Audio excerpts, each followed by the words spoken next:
జ్యోతిషాస్త్రరీత్యా ద్వాదశ రాశుల్లో 8వ రాశి అయినటువంటి వృశ్చిక రాశి మిత్రులారా, మీరు విశాఖ నక్షత్రం 4వ పాదం, అనురాధ నక్షత్రం 1, 2, 3 4వ పాదం, జ్యేష్ఠ నక్షత్రం 1, 2, 3 4 పాదాలకు సంబంధించిన మీరు వృశ్చిక రాశి వారిగా పరిగణించబడుతున్నారు. ఈ నెల 2025 సెప్టెంబర్ శుభాశుభ ఫలితాలు మీకు ఎలా ఉన్నాయని మనం తెలుసుకోబోతున్నాం. గ్రహ సంచారం ఎలా ఉంటుందంటే, సూర్యుడు సింహంలో ఉన్న సెప్టెంబర్ 17 తర్వాత కన్యలోకి వస్తున్నారు. కెరియర్లో లాభాలు ఉన్నాయి. బుధుడు కన్యలో బలంగా, మిత్రుల సహకారం, వ్యాపారంలో పురోగతి. శుక్రుడు సింహంలో ఉద్యోగుల గౌరవం, ఆకర్షణ పెరుగుతుంది. కుజుడు కర్కాటకంలో మరియు సింహంలో ఉన్నారు. ధైర్యం కానీ కోపం ఎక్కువ వస్తుందని కూడా చెప్పచ్చు. గురువు మిథునంలో ఆర్థిక లాభాలు, భాగస్వామ్య సహకారం కూడా చెప్తున్నారు. శని వక్రీకరించే కుంభంలో కుటుంబం, ఒత్తిడి, ఇల్లు, ఆస్తి సమస్యలు వచ్చే అవకాశాలు కనబడుతుంది. రాహు కేతువు మీనం మరియు కన్యలో ఉన్నారు. సంతానం, విద్యలో, పరీక్షల్లో చాలా అద్భుతాలను సృష్టిస్తున్నారని చెప్పచ్చు. ఇంకా ఉద్యోగపరంగా ప్రైవేటు ఉద్యోగస్తులకి పదోన్నతి అవకాశాలు, కొత్త బాధ్యతలు వచ్చే అవకాశాలు ఉన్నాయి.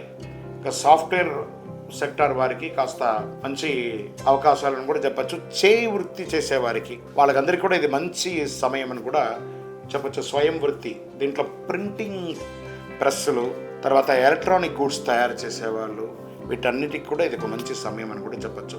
వ్యాపారస్తులకి మీరు పట్టిందలా బంగారం. భాగస్వామి వ్యాపారంలో మంచి వ్యాపారం పొందుతారని కూడా చెప్పడం జరుగుతుంది.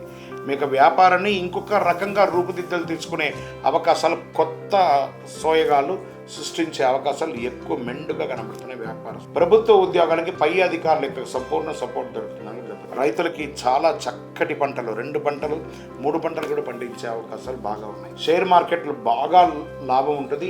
కానీ ఊహాగానాలు పక్కన పెట్టి లాంగ్ టర్మ్ ట్రేడ్ చేయండి. షార్ట్స్ కానీ, ఇంట్రాడే కానీ, ఫ్యూచర్స్లో కానీ కాస్త బాగా వాలంటేట్ ఉంటుంది కాబట్టి జాగ్రత్తగా ఉండండి.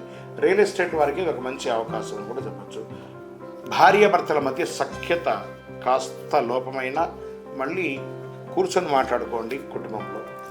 సంతాన విద్యలో పురోగతి ఉంటుందని కూడా చెప్పచ్చు. అన్నదమ్ముల మధ్య, అక్కచెల్లెల మధ్య ఆస్తి వివాదాలు ఏమైనా ఉంటే కూడా అవి కూడా కొలికి వస్తాయి. ఇంట్లో శుభ కార్యక్రమాలు జరిగే అవకాశాలు ఎక్కువ కనబడుతున్నాయి. స్త్రీలకు సమాజంలో గౌరవం పెరుగుతుంది. విద్యార్థులకి సైన్స్, లా, రీసెర్చ్ రంగం వారికి ఇదొక మంచి సమయం అని కూడా చెప్పవచ్చు. విదేశీయ విద్యార్హత కోసం పొందేవాళ్ళు, ప్రయత్నం చేసే వాళ్ళకి ఇదొక మంచి సమయం చెప్పచ్చు. పోటీ పరీక్షల్లో చక్కగా ఉంటుంది, కానీ కాస్త ఎక్కువ శ్రమ పడాల్సిన అవసరం ఉంటుంది. కళాకారులకి ఇదొక మంచి సమయం అని కూడా చెప్పచ్చు. మీడియా, సినిమా రంగం వారికి, లేదా ఇక ఎలక్ట్రానిక్ ప్రింటింగ్ మీడియా వారికి ఇది చాలా అద్భుతమైనటువంటి సమయం కూడా చెప్పచ్చు. క్రీడాకారులకు మంచి అవకాశాలు రాబోతున్నాయి. వాహనం నడిపేటప్పుడు జాగ్రత్త. ఫోన్లు పెట్టుకొని నడవడం లేదా ఇలాంటివి చిన్న చిన్న యాక్సిడెంట్స్ అయ్యే అవకాశాలు ఉన్నాయి. జాగ్రత్త పడండి. బాగా స్ట్రెస్గా ఉండడము, నిద్ర లేకుండా ఉండడము, ఎప్పుడు ఫోన్, ఎలక్ట్రానిక్ని చేతిలోనే పెట్టుకోవడం, దీనివల్ల రేడియేషన్స్ ఎక్కువై ఇబ్బందులు కలిగే అవకాశాలు బాగా ఉన్నాయి. చర్మ సమస్యలు ఎక్కువ వచ్చే అవసరాలు ఉన్నాయి. గుండెపోటుకి సంబంధించిన అవకాశాలు ఉన్నాయి. కాబట్టి ఆరోగ్యం పట్ల జాగ్రత్త. తగిన వ్యాయామం చేయండి. మంచి ఆరోగ్యపరమైనటువంటి ఆహారాలు స్వీకరించుకోండి. ఇంకా కోర్టు వ్యవహారాలు మీకు ఆలస్యమైన అనుకూలం కలుగుతుంది అని కూడా చెప్పచ్చు. భూమి కొనుగోలులో ఏదైనా లిటిగేషన్స్ ఏమైనా కూడా సవరించుకుంటారు. ప్రభుత్వం నుంచి మీరు పర్మిషన్, ఇల్లు కట్టుకోవడానికి పర్మిషన్స్ కానీ ఇంకోటి కానీ పెట్టుంటే అవి కూడా బ్యాంక్ లోన్ కోసం అప్లై చేస్తున్నా, చిట్ ఫండ్స్ పొందాలనుకుంటే ఇది మంచి సమయం అని కూడా చెప్పచ్చు. పార్ట్నర్షిప్లో ఉన్నటువంటి గొడవలని తిరిగిపోయి మళ్ళీ చక్కగా వ్యాపారం పుంజుకునే అవకాశాలు కనబడుతున్నాయి. మీకు అదృష్టం కలిగించే రంగులు ఈ నెల ఎరుపు మరియు గోధుమ రంగు. అదృష్ట దిశ దక్షిణ దిశ మరియు తూర్పు దిశ మీకు చాలా కలిసి వస్తుంది అన్నారు. మంచి రోజులు మీకు 14, 22, 29 చాలా కలిసి వస్తుందని కూడా చెప్పడం జరుగుతుంది. చంద్రాష్టమం 26, 27 చాలా జాగ్రత్తగా ఉండాల్సినటువంటి ఈ 2 రోజులు. వాహనం నడిపేటప్పుడు, సంతకం పెట్టేటప్పుడు, ఇతరులతో మాట్లాడేటప్పుడు చాలా జాగ్రత్తగా ఉండాలని కూడా చెప్పబడుతుంది. మంగళవారంలో హనుమాన్ చాలీసా పారాయణం చేయండి.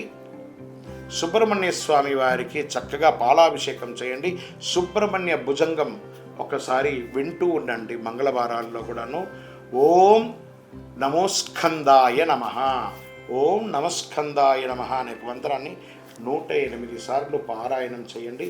ఇంకను మీ యొక్క వ్యక్తిగతంగా మీ యొక్క ఇష్టదైవం కులదైవం దగ్గరికి వెళ్ళి మీ వయస్సు సంఖ్య ఎంత ఉందో అన్ని దీపాలు పరిహారంగా దీపం వెలిగించండి. ఇంకను సకల దోషాలు తొలగి ఆనందంగా ఉండడానికి అతి శక్తివంతమైన 48 రోజులు పూజ చేసి చండీ సుదర్శన ఉపాసన చేసినటువంటి ఈ యొక్క కరుంగాళి మాలను ధరించండి. ఈ మాలను ధరించడం వల్ల ఆరోగ్యంగా, ఐశ్వర్యంగా, ఆనందంగా, ఏ విధమైనటువంటి నెగిటివ్ ఉన్నా కూడా తొలగిపోయి సంపూర్ణ శక్తితో ఉంటారు. కావలసిన వారు కింద నంబర్కి సంప్రదించండి. మీ ద్వారా మేము జాతకం తెలుసుకోవాలనుకుంటున్నాం గురుగారు అన్నవారు మీ పేరు, date of birth, time of birth, place of birth WhatsApp చేయండి. విజయోస్తు.